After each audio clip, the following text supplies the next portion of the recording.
hablamos de una lógica combinacional. Hasta ahora todo lo que vimos era combinacional. ¿Por qué? Porque dependía de las entradas exclusivamente. Vamos a ver ahora el otro tipo de lógica, que es la secuencial, y que es la que nos va a servir para, básicamente, trabajar como memoria. Entonces definimos un circuito que llamamos flip-flop. El flip-flop más básico lo llamamos RS, porque tenía dos patas, una R de reset, otra S de set, y tenía dos salidas, Q y la misma salida negada.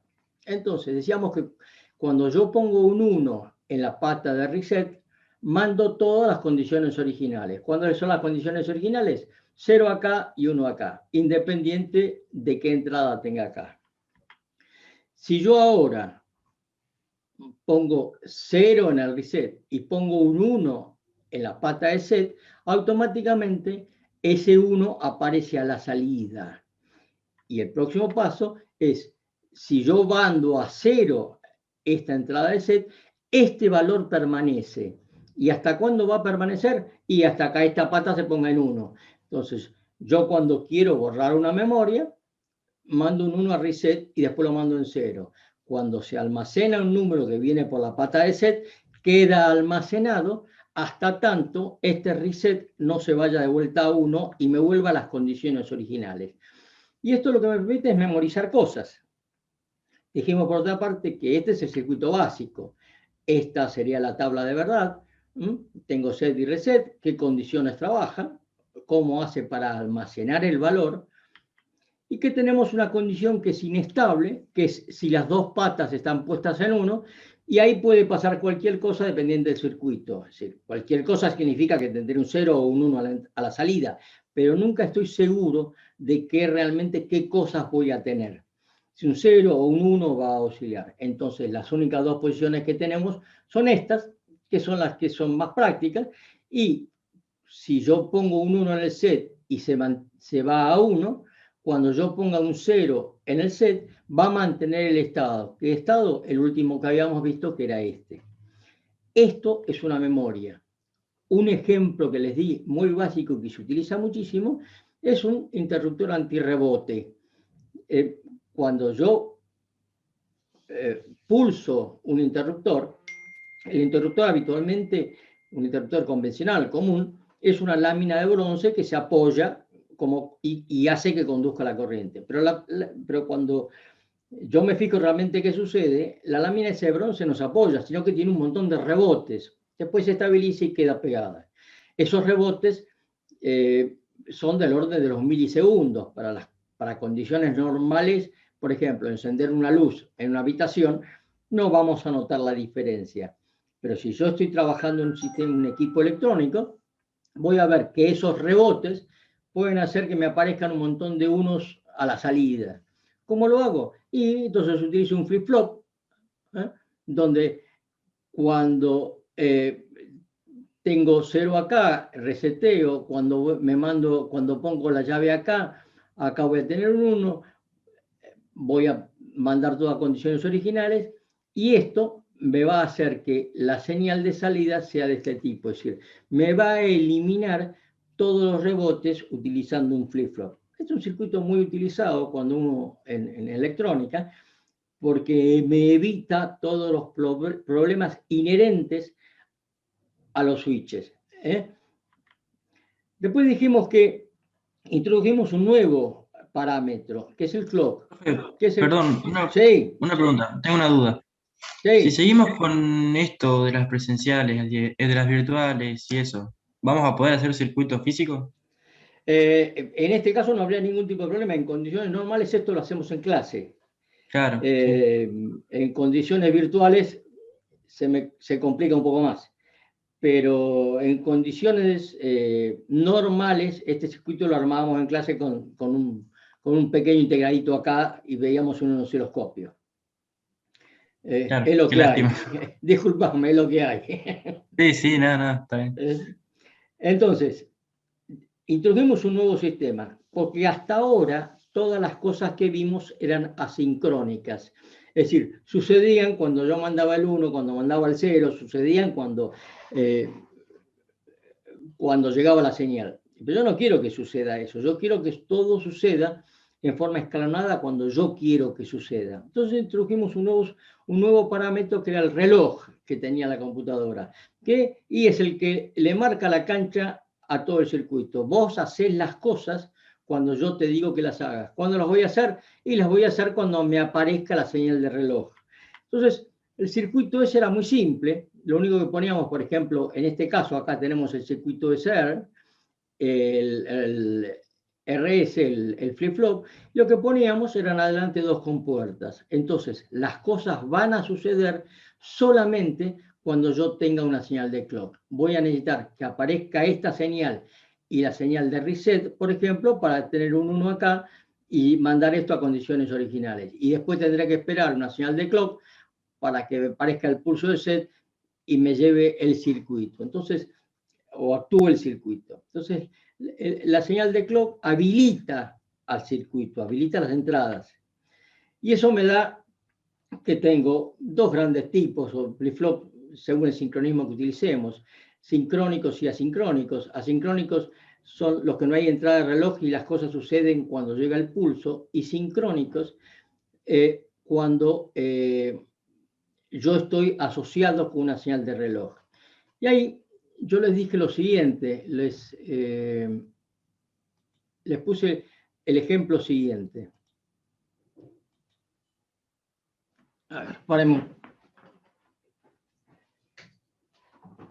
Yo tengo siempre, en cualquier circuito, en cualquier elemento, algo que me genera una señal, un canal de comunicaciones, que puede ser un cable o puede ser la señal inalámbrica, puede ser lo que ustedes quieran. A esto lo llamábamos fuente. A esto lo llamábamos sumidero, por ponerle un nombre, llámelo como quieren. Pero lo cierto es que la fuente y el sumidero, el equipo que genera la señal y el equipo que la recibe, no necesariamente son iguales, no necesariamente tienen las mismas velocidades. Ustedes cuando mandan, qué sé yo, WhatsApp, lo que quieran, por un teléfono, el teléfono que lo recibe no necesariamente es igual al que lo generó.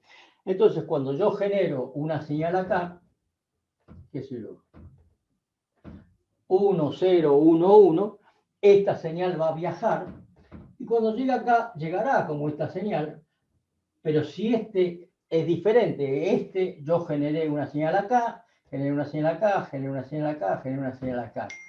Este puede ser que tenga un reloj diferente y lea acá, lea acá, lea acá, lea donde ustedes quieran. Lo que tengo que hacer siempre es sincronizar las señales. Tengo que mandar no solamente la información, que va a ser esta, sino que voy a tener que mandar el reloj que estoy utilizando o algo similar, que es esto. ¿Para qué? Para que cuando el sumidero reciba el lugar donde tiene que leer la información. A eso llamamos sincronismo. Entonces, los elementos que tengo en una computadora van a ser en su gran mayoría sincrónicos. Van a recibir la información y van a recibir también una señal que les va a decir cuándo leer la información.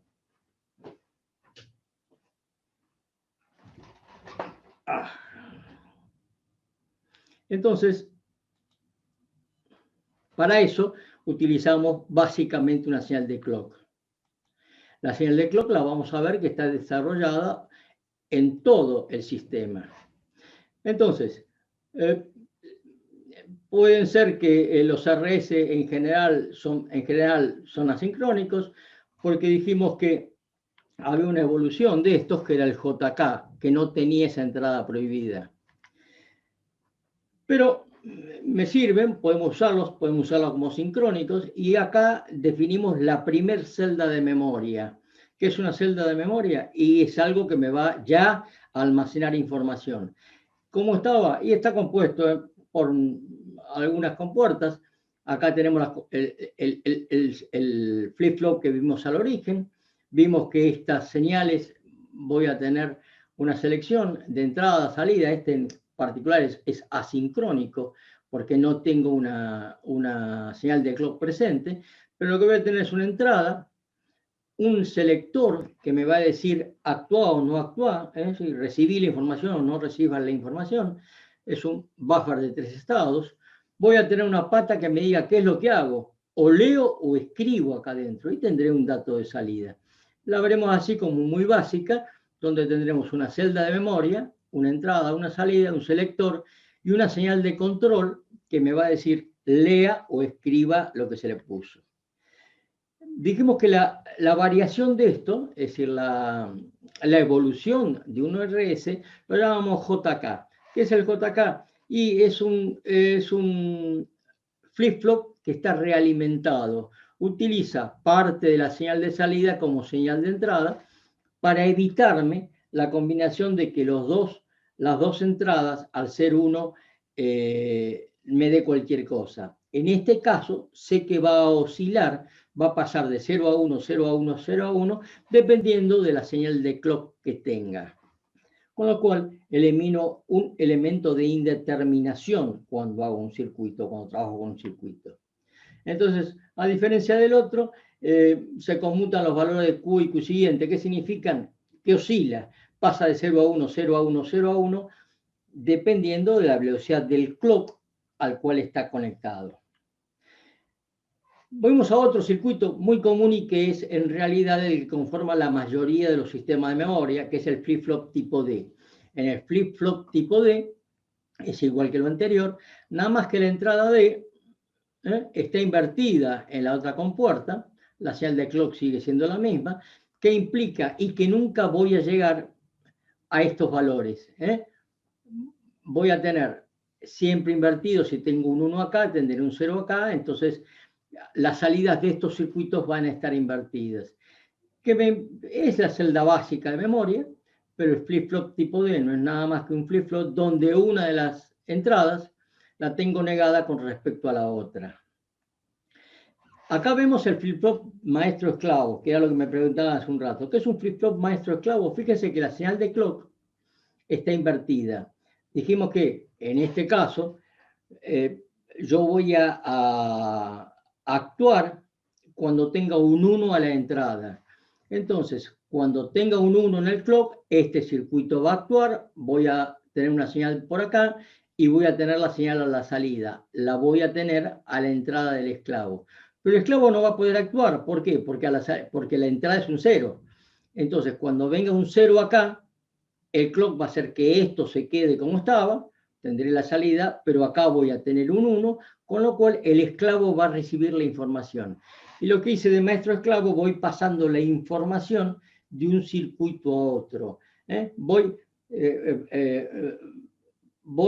como habíamos en el multiplicador, variando la señal para poder manejar las unidades, las decenas, las centenas o lo que yo quisiera. Vuelta a la celda de memoria básica es esta. Ya lo veremos con más detenimiento cuando veamos arquitectura 2. Otro tipo más que es el flip-flop tipo T. En el flip-flop tipo T las entradas están a 1, con lo cual la salida va a depender exclusivamente de la señal de reloj y la salida va a ser la mitad de la señal de entrada. Entonces, si yo tengo un elemento en mi circuito que trabaja a una frecuencia de reloj y otro elemento dentro de ese mismo circuito que trabaja a la mitad de la velocidad, porque es un circuito diferente, porque son compuertas diferentes, yo puedo con una sola señal de reloj alimentar varios circuitos diferentes dándoles la velocidad que ese circuito requiera. Y siempre esta señal que está acá va a estar sincronizada con esta señal que está acá, porque esta señal que está acá es siempre la mitad. Y si pongo otro T y le pongo esto como señal, la salida va a ser la cuarta parte, y así sucesivamente. Lo que hago con esto es modificar señales de salida. En resumen, este es el resumen básico que les dije con los tipos de flip-flop básicos, el set reset, el D, el JK y el toggle o T, y sus usos básicos. Hasta acá habíamos llegado el otro día. Este es un circuito maestro-esclavo, como les decía antes, es un registro de desplazamiento. Cada una de estas señales, cada una de estas compuertas, es en definitiva una compuerta de memoria como habíamos visto antes. Tiene una señal de entrada, tiene una señal de clock y tiene señales de salida. Entonces, cada vez que yo meto un valor acá y venga un valor de clock, lo tendré puesto acá, pero a su vez lo pasaré al otro. Entonces, la señal va a ir viajando de uno a otro. Cada vez que viaje, yo tendré nuevas señales de entrada. Este sería una memoria entrada serie, salida paralelo. Yo acá puedo mandar 1101 y a la salida tendré 1101, he puesto acá, el último será acá, tendré 1101. Creo que la clase pasada lo vimos con el simulador SD. Pero básicamente lo que tenemos es una memoria que es capaz de desplazarse de derecha a izquierda o de izquierda a derecha, de acuerdo con yo ponga las señales de clock o como ponga o diseñe el circuito. Y esto me va a permitir desplazar un número para poder sumarlo o restarlo a la memoria del acumulador y poder hacer multiplicaciones o divisiones. Tenemos muchos tipos de registros, entrada serie, salida serie, todas las combinaciones que ustedes quieran, entrada serie, salida paralelo, como vimos antes, y acá tenemos este circuito que tenemos una salida que está acá, que es la serie, o cada pulso reloj puedo ir viendo qué es lo que tengo en ese momento almacenado. De acá pasamos, dijimos otro circuito, un sumador paralelo, pusimos como ejemplo, pero lo vamos a ver ahora. Un sumador paralelo es que estos circuitos están compuestos en realidad por esto, tengo entradas, salidas, y la salida total va a ser la sumatoria de estos dos, que dan al siguiente sumador. Un restador es lo mismo que un sumador con la entrada negada. Negamos la entrada y podemos obtener por una suma, porque estamos usando valores complementados, podemos obtener el valor de la resta. Y podemos tener algo que me haga las dos cosas, sumar o restar, de acuerdo a las señales que le pongo acá al modo. Fíjense que el modo, que es una señal de control, ya esto es una señal de control, si le pongo un 1, resta, si le pongo un 0, suma. Entonces, el circuito más real sería este, un circuito que me sirve tanto para sumar y restar, y depende de una señal de control. A esto, si ustedes quieren, les podemos agregar el clock y les podemos agregar las señales de habilitación. Yo acá puse el circuito más simple para que veamos cómo los componentes se van agregando, pero esto es un gran mecano, es decir, yo voy agregando componentes, voy agregando bloques de información. Reitero, a esto, en un circuito real, le faltarían las señales de clock y le faltarían las señales de habilitación, actúe o no actúe.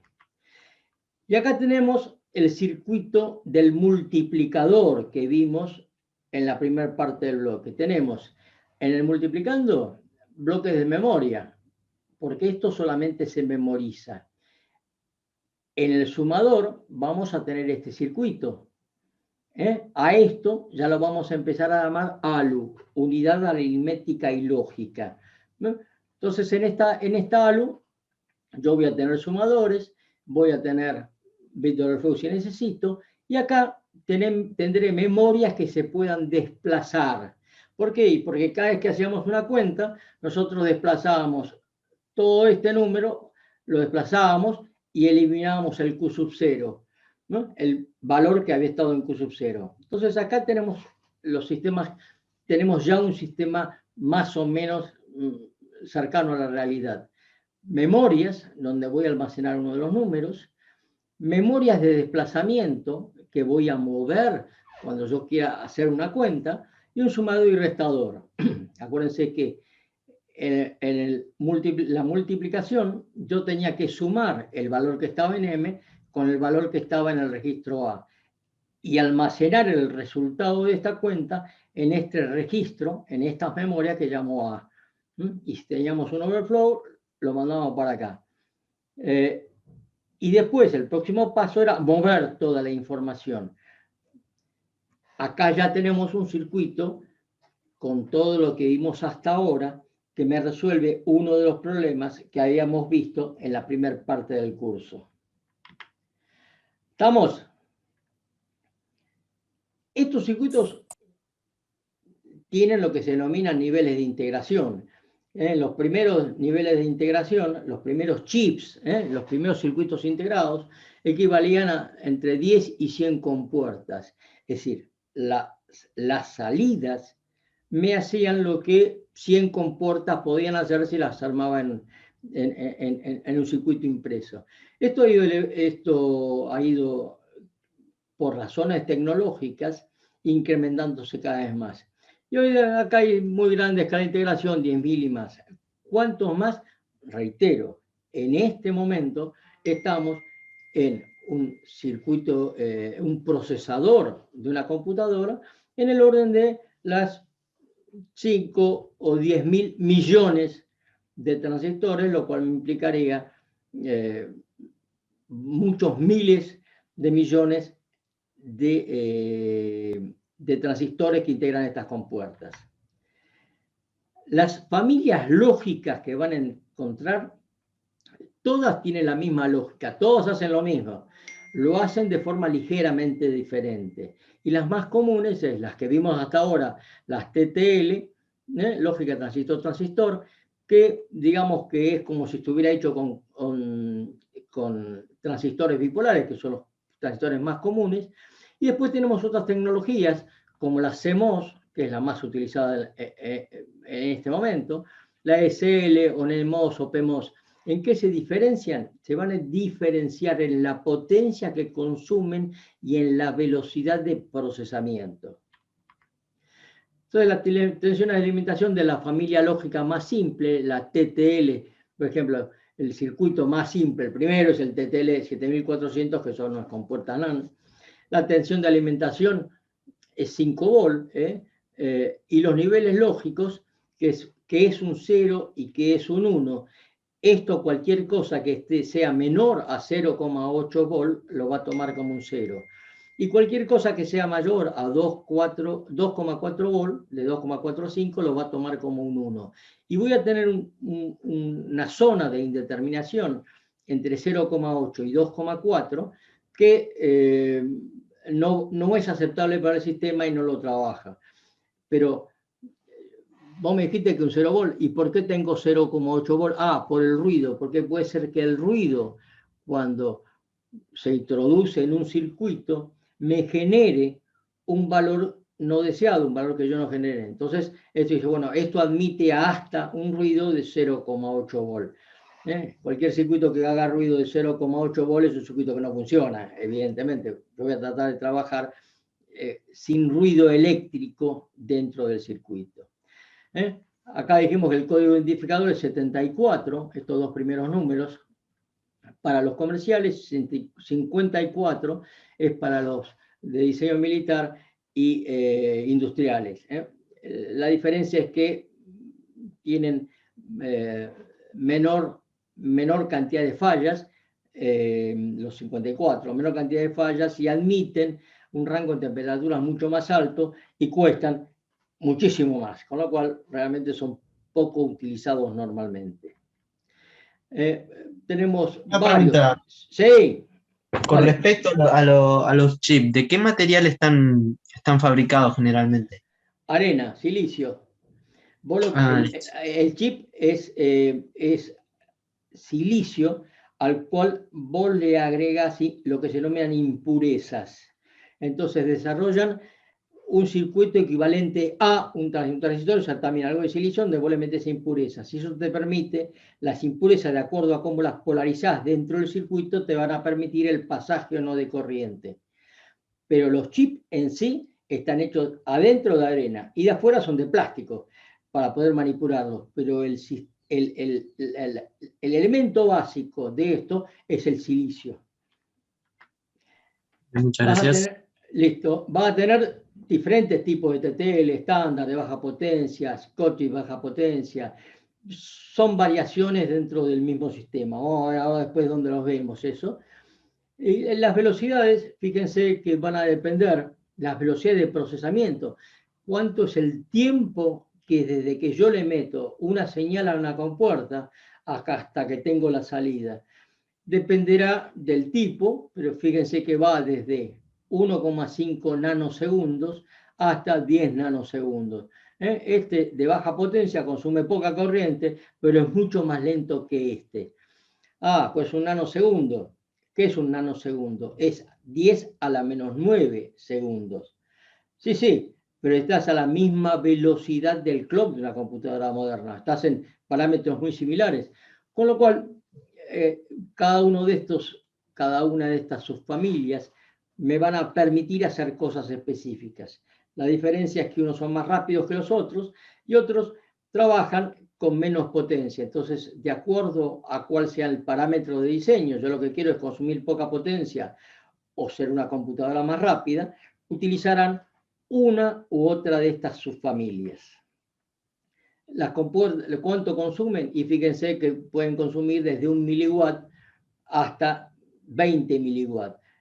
Estos cualquier estándar trabajan con 20 veces más potencia que esto. Pero reitero, ¿para qué pongo estos números? Para que fíjense que cuando se diseñan este tipo de cosas y se opta por una tecnología, los dos parámetros que se tienen en cuenta es qué potencia consume y qué velocidad necesito.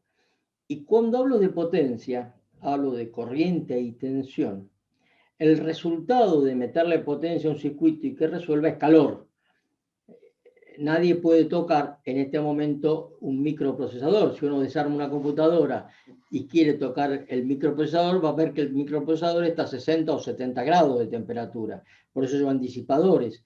Por eso las plaquitas de video para videojuegos, hay algunos sistemas que hasta tienen radiadores externos de agua.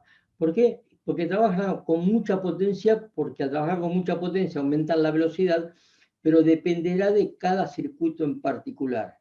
Yo a un teléfono celular no le puedo poner toda la velocidad que quiera, porque si no, no podría sostener el teléfono en la mano por el calor que me generaría el procesador.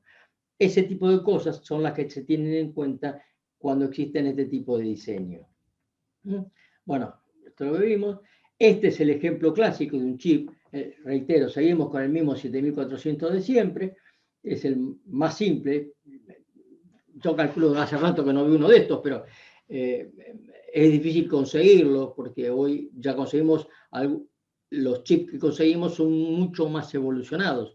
Pero acá tenemos, fíjense, este es el chip, acá tiene una marca, esta marca es esta, entonces yo sé que esta es la pata de alimentación, acá le tengo que poner 5 volt, la pata de enfrente, en este caso, esta es la de masa, si le pondré 5 volt acá lo pongo a tierra, y el resto de las patas son las entradas y salidas.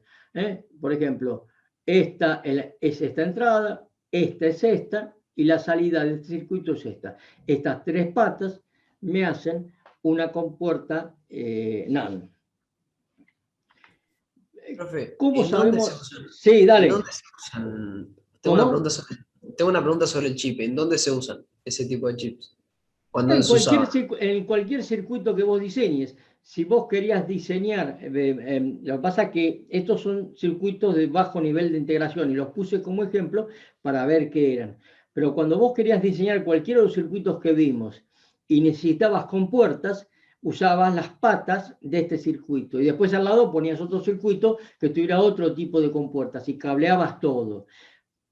Esto es el primero, pero este chip equivale a un montón de transistores y lo construías transistorizado, lo construías con esto. ¿Dónde lo pones específicamente? En el circuito que vos diseñes. Cuando vos necesitas compuertas de este tipo, utilizarás este circuito. Reitero, esto es medio obsoleto, lo pongo como muestra, porque yo hoy utilizaré circuitos mucho más evolucionados que me hagan la función completa. Pero con este circuito vos podrías hacer, por ejemplo, un sumador. Y bueno, uniendo varios de estos circuitos armo un sumador, pero me voy y me compro un chip que ya suma directamente, que va a tener el equivalente a todas las compuertas que hiciste antes. Entonces, lo que vas logrando es cada vez achicar más la plaqueta, achicar más el circuito. No sé si contesté, pero Sí, profe, se entiende. Cada vez que ustedes tengan uno de estos circuitos, cualquiera, este que es el más simple, o cualquier circuito que utilicen, tienen que ir obligatoriamente a la datasheet. ¿Qué es la datasheet? Es la hoja de datos.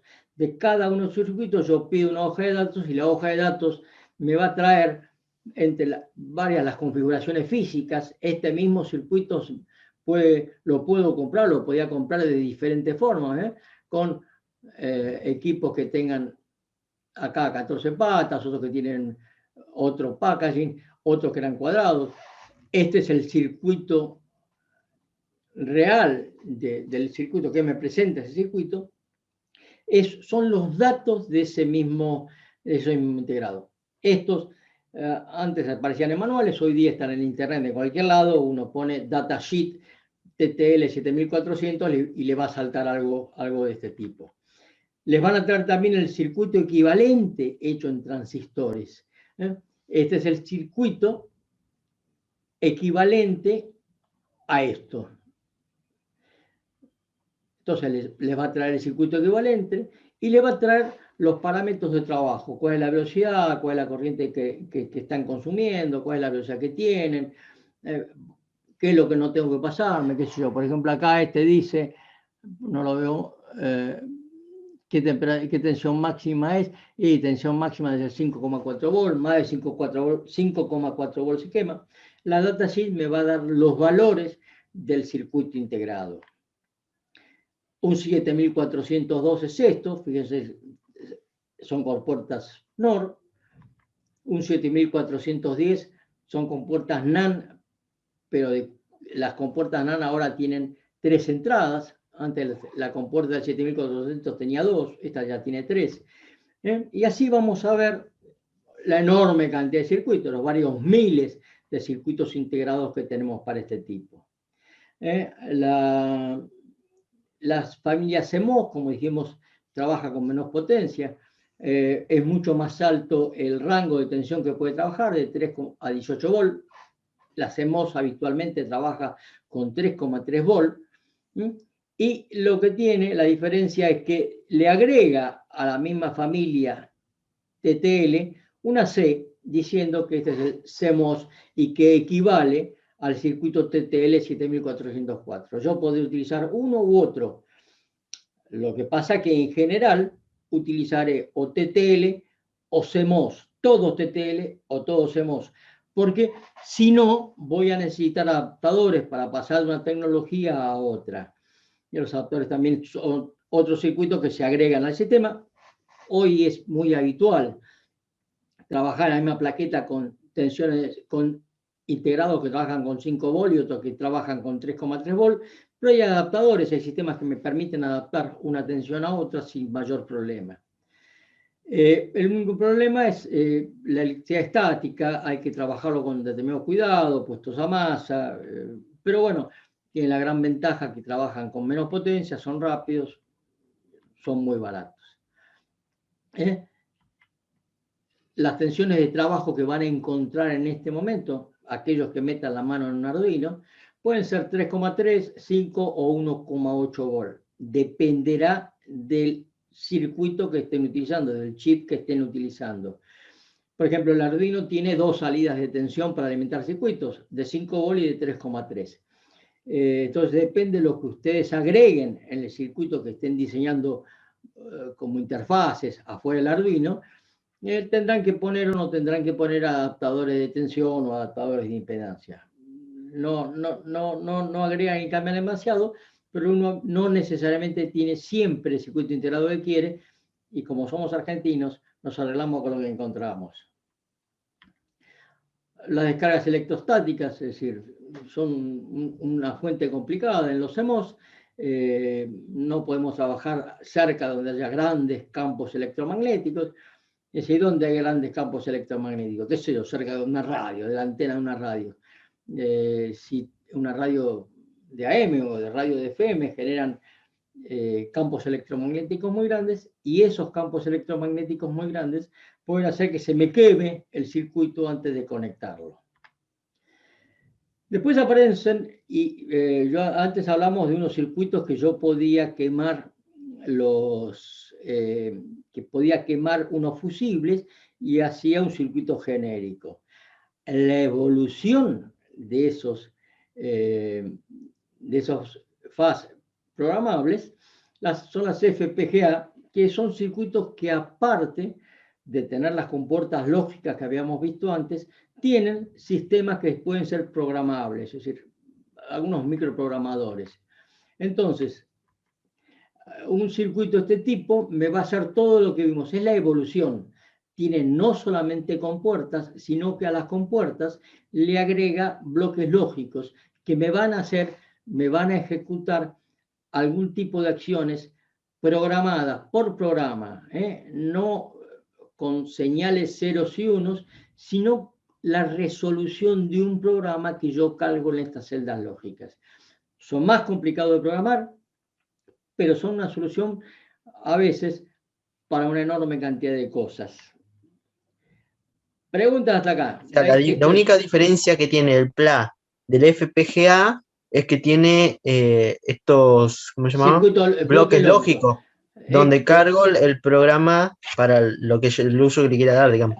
Claro, acá vos vas a tener las entradas ceros y unos que vos quieras, pero esto te va a tomar estos ceros y unos y te va a hacer algún tipo de programación. Vamos a ver que nosotros hasta ahora lo único que hemos visto de programación es, todavía no vimos nada, pero vamos a sumar y restar. Bueno, esto te puede hacer un montón de cosas. Yo puedo programar este bloque lógico para que si se dan determinadas condiciones, a través de esta salida ya vaya a preguntarle a una interfase qué es lo que está pasando.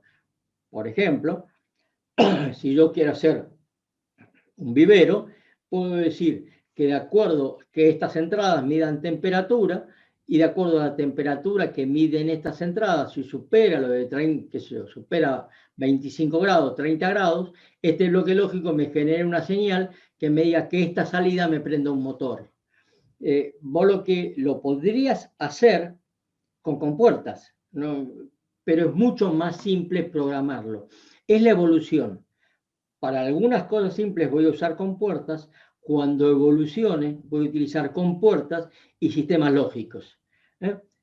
La diferencia está en que acá tengo señales unos y ceros que no varían, y acá tengo un procesador que, de acuerdo a estas entradas, me va a dar una solución diferente. ¿Estamos?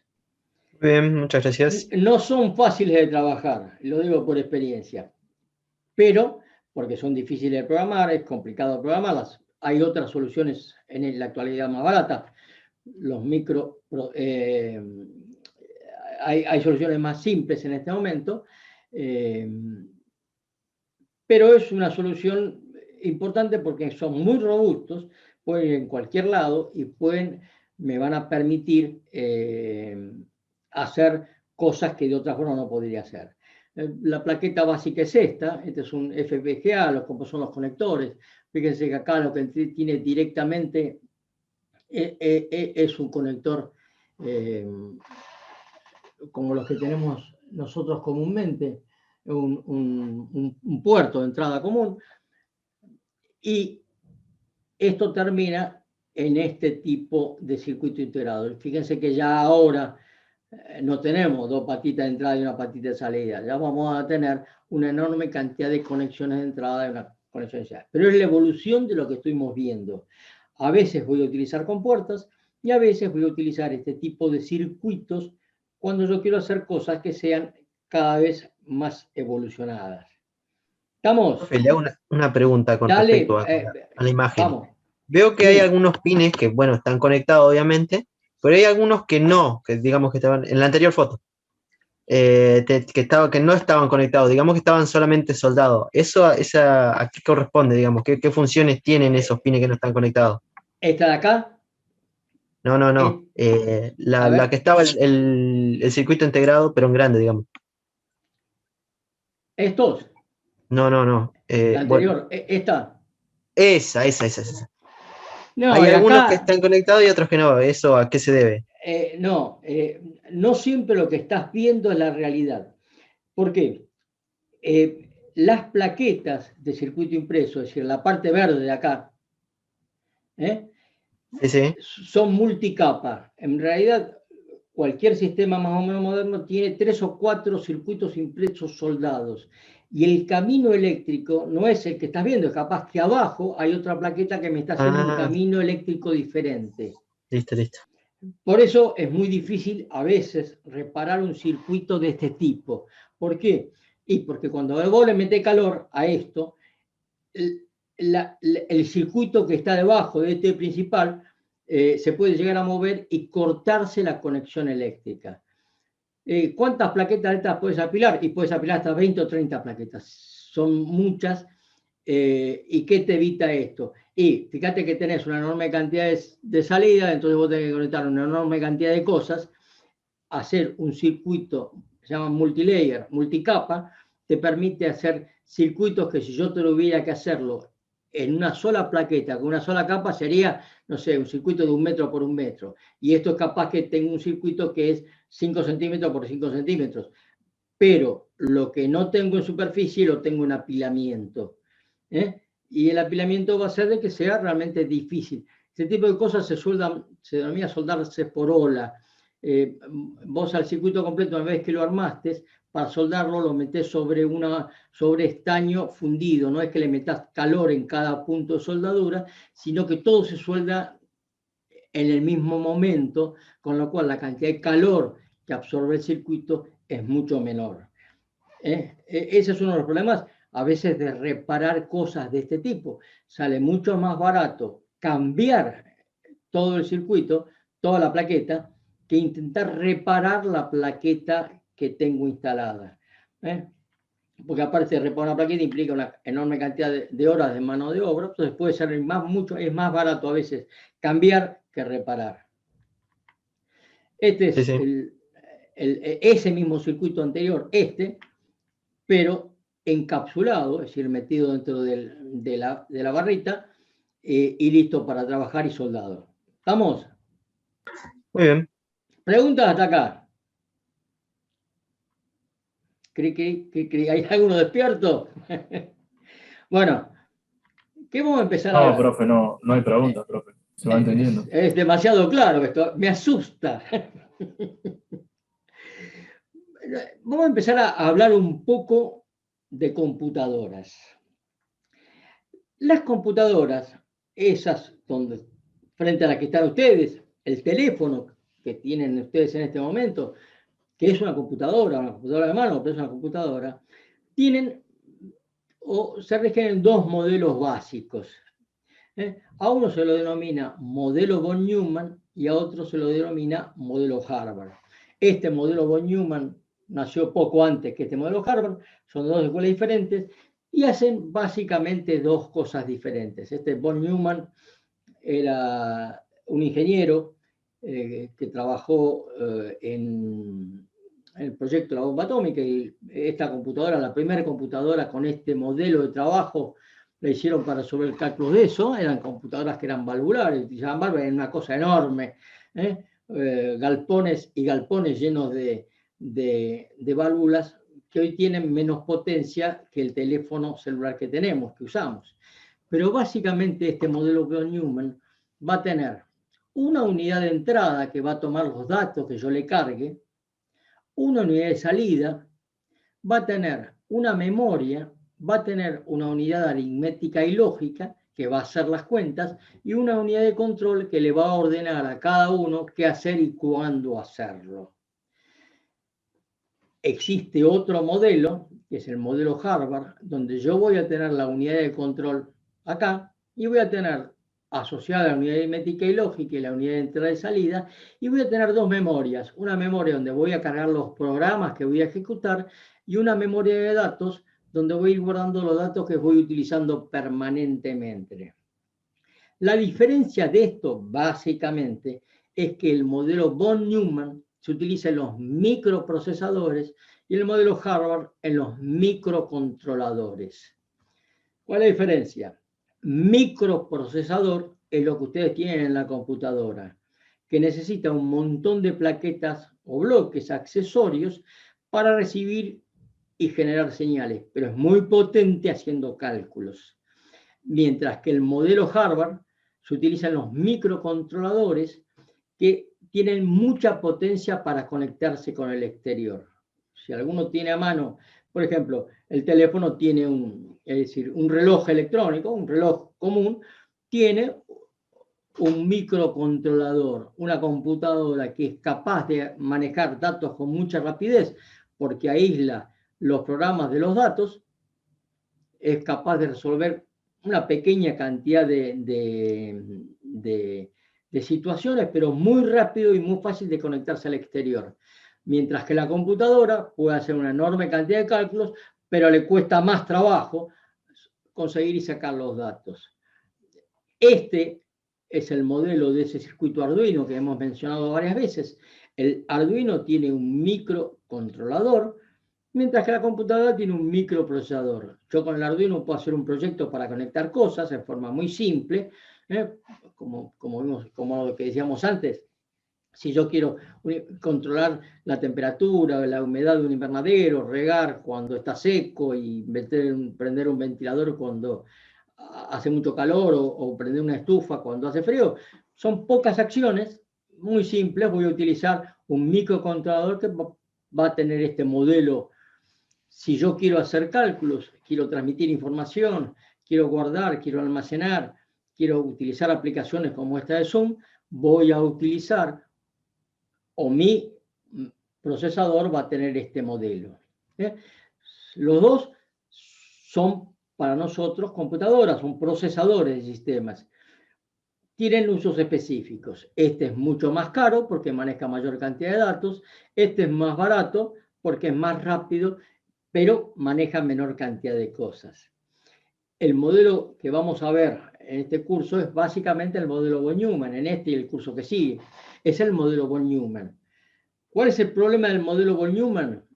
Fíjense, acá de la unidad de control tengo un montón de cablecitos que van para todos lados. Esto significan miles de cables en una computadora. Significa que tengo que tirar cables por todos lados.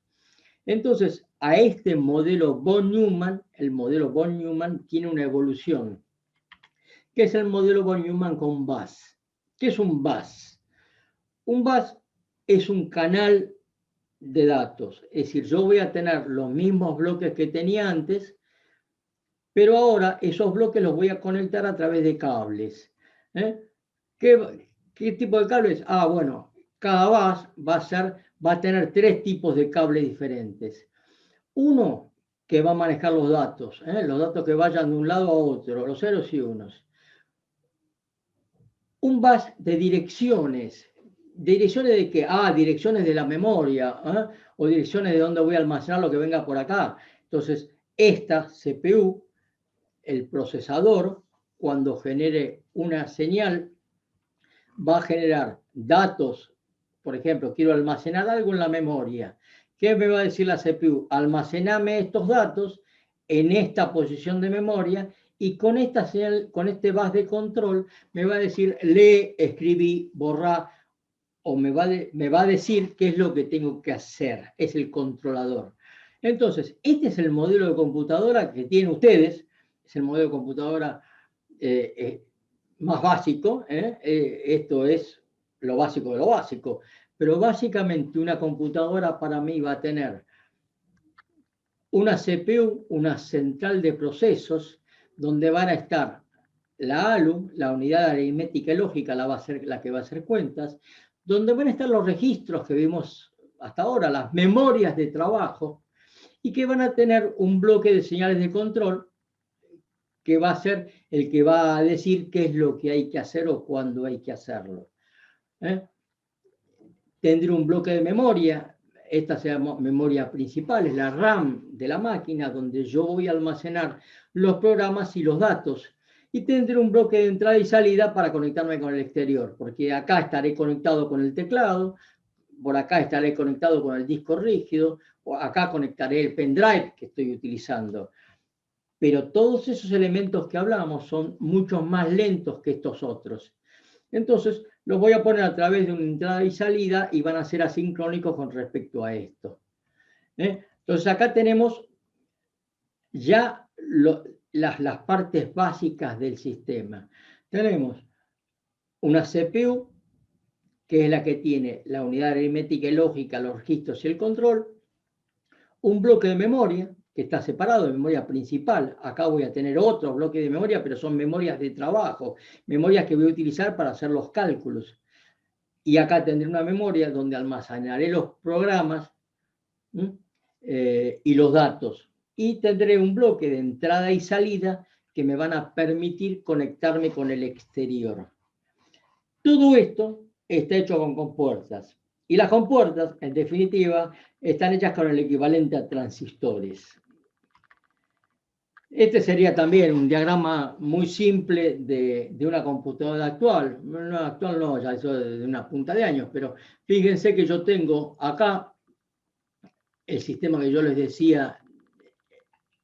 Acá tengo esto, la CPU, en este caso particular, dos CPU una CPU doble con dos núcleos.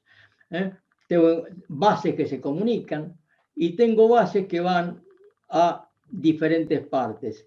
Acá tendré la memoria y lo tendré adaptado, y por acá tendré el resto de los sistemas, la Ethernet, una cámara fotográfica, el ratón, el disco rígido. Esto, como dijimos, va a ser lo que se conecta a esto.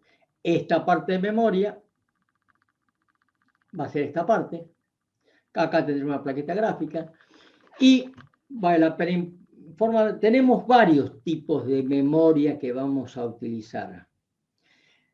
Las memorias se dividen en los registros, que son aquellas memorias que estuvimos viendo hasta ahora, memorias muy, muy rápidas, pero muy chicas, muy caras, que están metidas dentro del núcleo. Como son tan chicas y se utilizan exclusivamente para almacenar aquellas cosas que queremos ver, que queremos hacer en el momento, las cuentas, los cálculos. Nosotros vimos que cuando sumábamos y restábamos, los valores iban a parar a una memoria, a un bloque de memoria, llamamos acumulador. Bueno, el acumulador es uno de esos registros. Necesita otra memoria asociada, muy, muy rápida también, pero también muy chica, que voy a llamar caché. Y el caché va a estar o metido dentro del chip del microprocesador o muy cerca. Son memorias relativamente chicas, pero son memorias muy rápidas, no tan rápidas como los registros y un poco más baratas que los registros, pero van a ser memorias muy, muy rápidas y que sirven de soporte al programa que se está ejecutando en el procesador. Conectadas con esas memorias voy a tener otras memorias que voy a llamar memoria principal, que es la memoria RAM.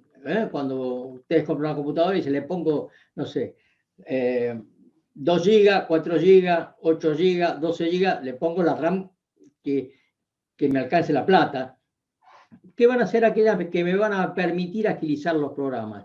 Acá se van a volcar los programas y los datos que hice y que ya no estoy utilizando, los voy a almacenar en esta memoria. Esta memoria, de cualquier forma, es una memoria más lenta que el caché y muchísimo más lenta que los registros, pero es mucho más barata. Entonces, yo puedo utilizar una cantidad de memoria considerable. Ahora, voy a necesitar otra memoria, que es la memoria externa, que es la memoria de respaldo, que es la memoria que tengo almacenado en el disco rígido. Entonces, el disco rígido lo tendré por acá, donde tendré un almacenamiento muchísimo más lento que todo esto, pero muchísimo más barato. Entonces, acá voy a almacenar los programas, las aplicaciones, todo lo que yo quiera. Cuando la computadora lo pida, esta computadora le pedirá el programa al disco rígido, el disco rígido lo almacenará en la memoria principal y la memoria principal lo mandaremos al procesador, que va a tener un caché para los programas que está trabajando en ese momento y registros que les van a permitir ejecutar las operaciones. La memoria es de acuerdo a los costos, y reitero, los registros son muy rápidos y muy caros. El caché es un poco más lento y un poco más barato. Las RAM son bastante más baratas, más lentas, y estos son muchísimo más lentas que los anteriores. Por eso necesitamos, como vimos antes, muchas velocidades diferentes de clock que va a generar y de acuerdo a las velocidades que esté utilizando cada uno, les va a entregar a cada uno de los bloques. ¿Estamos? Esto. Igual, profe, una pregunta. Lo de la RAM, no Sí. o sea, no depende de la velocidad de cada RAM. Tipo, hay RAM que son más Claro, lentas, o sea, no, de los megahercios y otras más rápidas. Está claro, está claro. Vos cuando tenés un circuito diseñado, lo tenés diseñado para trabajar a una determinada velocidad. Vos después le podrás poner la RAM, pero en este caso, una RAM del año arquero, trabajás 100 megas. Si vos le pones una RAM de 500 megas de velocidad, va a trabajar a 100 megas, porque el circuito está preparado y el clock está preparado para trabajar a esa velocidad. Entonces vos le pones la velocidad, la RAM de la velocidad que tu motherboard acepta, de acuerdo al microprocesador que vos elegiste. Esto es algo muy genérico, pero es cierto. Y sabemos que a medida que aumenta la velocidad, aumenta el costo. Entonces, uno siempre llega a un equilibrio, ¿viste? Si vos te dedicás a los juegos en línea, evidentemente vas a necesitar mucha potencia. Ahora, si vos tenés una máquina de oficina que no necesitas casi video, vas a poder poner muy poca RAM y de baja velocidad y un procesador mucho más chico. Esto es todo costo y beneficio. Acá la potencia no es gratis. Si yo quiero algo muy potente, voy a utilizar cosas mucho más caras. ¿Estamos? Entonces, todo esto, y ahora ya empezamos a trabajar con un poco de la programación. ¿Qué es una instrucción? Una instrucción va a ser lo que yo cargue y que en definitiva le va a llegar a la máquina. Entonces, por ahora, y las más simples de todas, para nosotros una instrucción, que va a ser eso que vamos a escribir para programar, va a tener 3 campos. Una referencia a qué es lo que quiero hacer, sumar, restar, multiplicar, dividir, lo que ustedes quieran. Y 2 referencias a los operandos, es decir, dónde voy a tomar un valor y dónde voy a tomar otro valor para esta operación. Es decir, acá el CODOP me va a decir cómo se trabaja la CPU, qué es lo que tiene que hacer. Y las referencias a los operandos van a ser los lugares dentro de la memoria donde están almacenados los valores que yo voy a hacer acá. Habitualmente, el CODOP, cuando hace una cuenta, debe sumar lo que está acá más lo que está acá, el resultado habitualmente me lo pone en esta posición de memoria. En el ejemplo que vimos ya un montón de veces, yo puedo hacer una sentencia que diga sumar lo que está en A lo que está en B y ponerlo el resultado en A. Entonces, acá tendré un registro que llamo B, acá tendré un registro que llamo A, y acá tendré el código de operación. Esto me dice sume, me podría decir reste. ¿Sume qué? Lo que está acá más lo que está acá. Y eso, perdón, el CODOP no va acá, va acá. Perdón, el CODOP va acá, sí, porque suma o complemento y resto o sumo en forma directa. Entonces, el CODOP le dirá cómo tiene que moverse esta llave, si está puesta así, resta, si está puesto acá, suma. ¿Qué? Lo que tengo acá más lo que tengo acá. Y el resultado va para el registro A. Esta es la ejecución de hacer una sentencia como esta. Sumar lo que está en A más lo que está en B y almacenarlo en lo que está en A. Habitualmente, cuando yo pongo este signo de porcentaje, me estoy refiriendo a direcciones en los registros. El registro A, el registro B y de vuelta al registro A. Si no, lo que pondría habitualmente es una dirección de memoria en hexadecimal. Entonces, las cosas, nosotros trabajamos con máquinas multinivel. ¿Qué significa que una máquina sea multinivel? Que nosotros vamos a tener varios niveles de gozo. Vamos a tener un programa de alto nivel que va a entender una cierta cantidad de palabras. Es decir, yo puedo decir un lenguaje de alto nivel. ¿Qué es el lenguaje de alto nivel? Ya lo van a ver en la facultad, ya lo van a tener, ya van a estar con esto, pero puede ser C++, el Java, cualquier programa que yo escribo. Ahora, ese programa de alto nivel, la computadora no lo entiende, es decir, las compuertas no lo entienden. Yo puedo escribir si if es even, si n es impar. Ese lenguaje de alto nivel, que es el que yo escribo en la computadora, va a ir a través de un programa que existe en la computadora que se llama compilador, que lo va a transformar en un lenguaje intermedio que llamo ensamblador.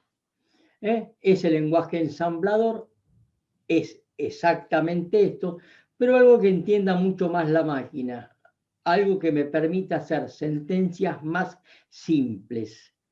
Y eso va a ir a otro sector que se llama ensamblador, que me va a traducir esto en ceros y unos. Si yo lo que hice con una máquina multinivel es pasar de un nivel donde el ser humano puede entender a un nivel que la máquina puede entender. Esto, en definitiva, va a ser esto, porque esto es lo que entienden las compuertas. Habitualmente uno no llega al lenguaje de máquina, se llega en computadoras grandes, sí, es bastante pesado, pero uno puede entrar en los registros de computadoras muy grandes. En un procesador de los que uno tiene habitualmente en casa, es difícil entrar en este nivel.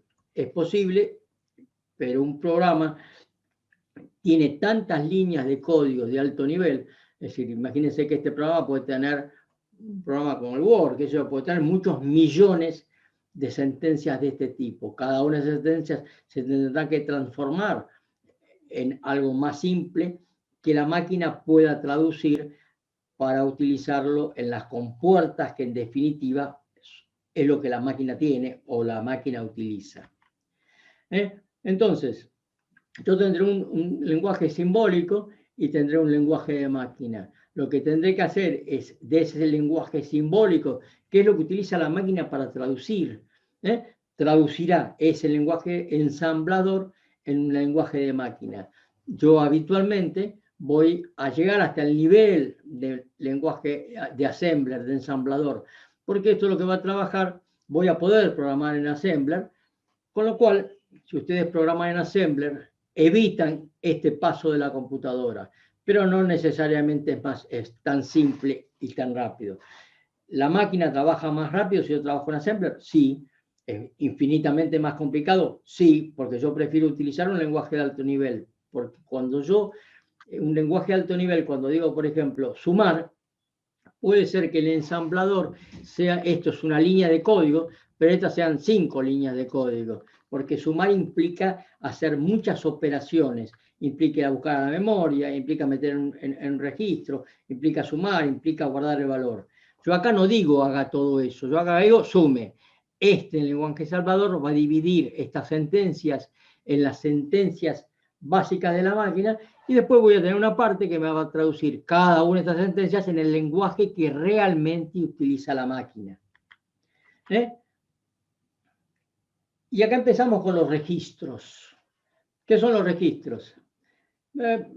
Como dijimos, son esas memorias muy, muy rápidas que están asociadas con el proceso en forma directa. Y tenemos 4 que son básicos. El Program Counter, contador de programas, el Index Register, registro de dirección, y los registros de dirección de memoria, de direcciones e intermedio de memoria. Cada uno va a tener un uso básico.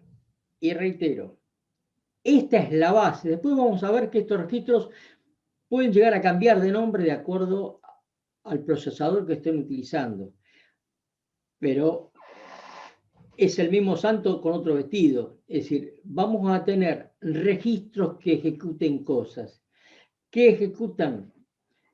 El PC me va a contener la dirección de la instrucción que queremos captar.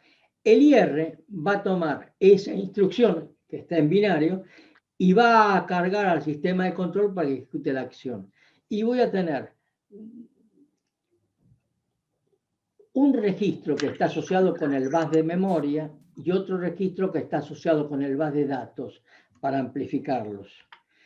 Y esta sería la primer y básica imagen que tenemos en una computadora. Acá tengo los bases, los bases que habíamos visto antes, estos bases. Estos bases acá van a tener algo que los amplifique y almacene los valores antes de cargarlo en los bases.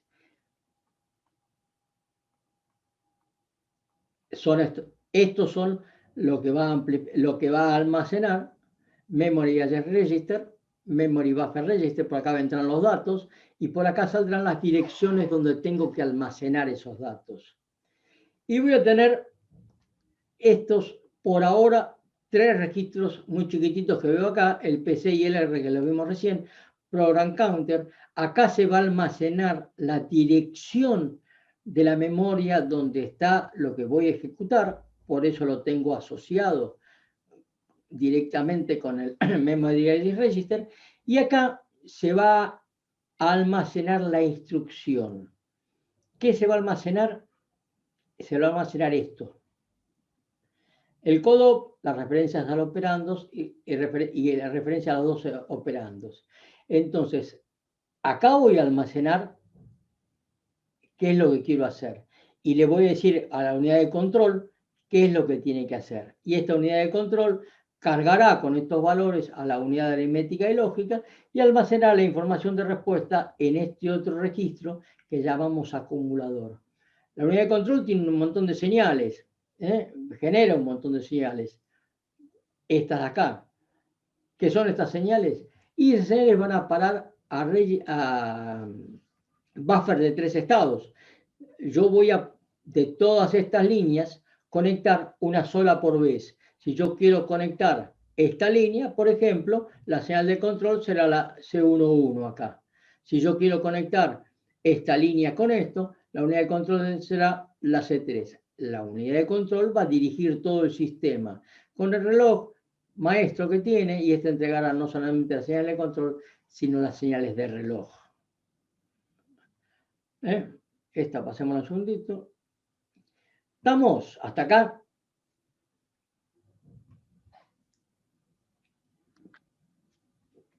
Preguntas. Sí, profe. ¿Hasta acá está más o menos entendido? Arrancamos de los transistores. De los transistores pasamos a las compuertas. De las compuertas vimos que había dos tipos de circuitos. Aquellos que me permitían manejar nada más que señales de entrada, y aquellos que me permitían tener memoria. Entonces, estos son memorias. Estas así. Pero acá tengo circuitos que dependen de las entradas, sumadores y restadores. Y acá tengo sistemas de unidad de control que van a ser la mezcla de los dos. Lo que fuimos fue haciendo una evolución. Partimos de que nosotros podíamos armar un circuito en base a compuertas, que esas compuertas podían ejecutar cosas.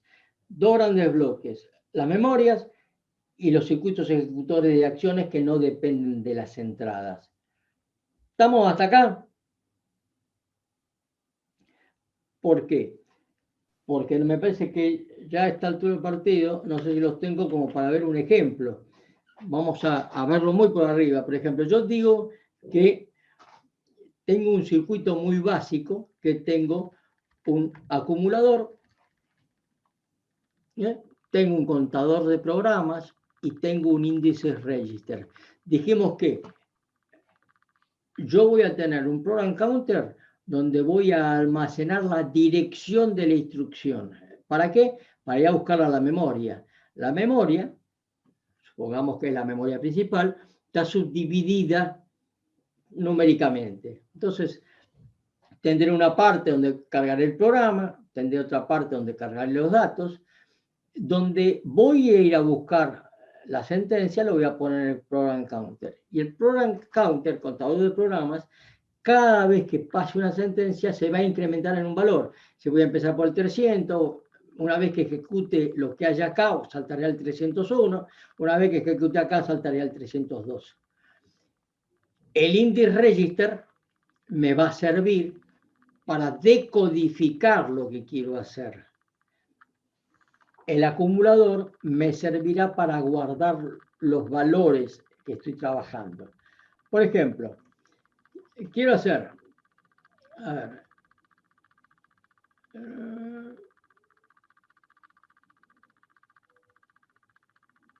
quiero ejecutar este programa. Quiero ejecutar un programa que me diga, vamos a tomar, vamos a sumar dos valores y los vamos a guardar.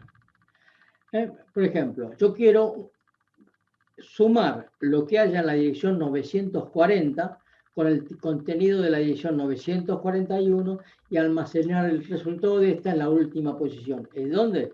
En 940. Se quieren 3 instrucciones que tienen 3 ciclos de captación y 3 de ejecución. Esto lo vamos a ver bastante más profundamente en arquitectura 2, pero vayamos pensando que cada uno requiere 3 ciclos, 3 pulsos de reloj de captación y 3 pulsos de ejecución. ¿Qué voy a tener? Voy a tener,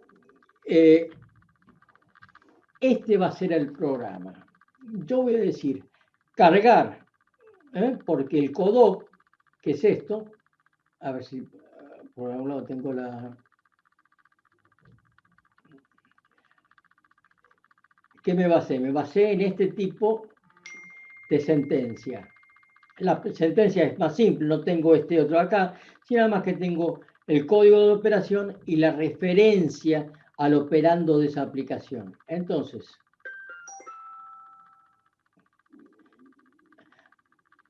voy a cargar lo que haya, perdón, a ver, en la posición 940, voy a sumar lo que haya en la posición 940 con lo que haya en la 941 y almacenar esta en la última posición. Entonces, este es el programa. Cargar lo que haya en 940, sumar a lo que haya en 941 y almacenar en la posición 941. Este es el programa. Estos son los datos del programa. 940 tengo 3, en 941 tengo 2. Y el programa arranca por la primera posición, la 300. Entonces, en el program counter, el contador de programas, cargaré la dirección de donde tengo que ir a buscar la instrucción. Y en el index register cargo lo que tengo almacenado en esa posición de memoria y la estudio. La primera parte es el código de operación y la segunda parte es la referencia al operando. Entonces, me dice, como el código de operación es 1, me dice cargue lo que está en la posición 940. ¿A dónde lo cargo? Al acumulador. Entonces, cuando ejecuto esta acción, lo que voy a tener es que cargué en el acumulador la posición de lo que había el contenido de lo que había en la posición 940. El próximo paso va a ser que se va a incrementar el contador del programa en 1. Y voy a ir a buscar lo que tengo almacenado en la posición esa, que es el 5941, que lo almaceno en el index register. Y lo estudio de vuelta. La primera parte es el código de operación y la segunda parte es una dirección. ¿Y qué me dice el código de operación 5? Me dice sume lo que tiene la posición 941. ¿Sume a qué? A lo que tengo en el acumulador. Entonces, irá a la posición 941, verá qué valor tiene este y lo va a sumar al valor del acumulador. ¿Cuánto va a ser? Y lo suma y le queda 5. Fíjense que yo lo que hice fue una operación, pero esa operación tiene pasos intermedios, que es ir a buscar, almacenar, sumar. Entonces, una vez que terminé una vez que terminé esta operación, el contador de programas se va a incrementar en 1, va a ir a 302, voy a ir a 302, me voy a fijar que hay acá, lo voy a almacenar en el index register y lo voy a estudiar. Y voy a decir, ¿qué dice el código de operación? El código de operación dice almacene es el valor en 941. ¿Qué valor? El que tengo en el registro acumulador. Entonces, la otra va a ser que voy a almacenar el valor que tengo en el acumulador en la posición 941. 941 almaceno el valor. ¿Estamos? Esto es un micro ejercicio en Assembler. Lo que hicimos fue poner valores, códigos de operación y direcciones de operando. Y empezamos a trabajar con la memoria principal y con los registros dentro del procesador. Ya eliminamos la parte de sumas y restas. Sabemos que se van a hacer con varios pasos a su vez. Pero a nuestro nivel ya podemos ir viendo cómo trabaja un programa muy mínimo.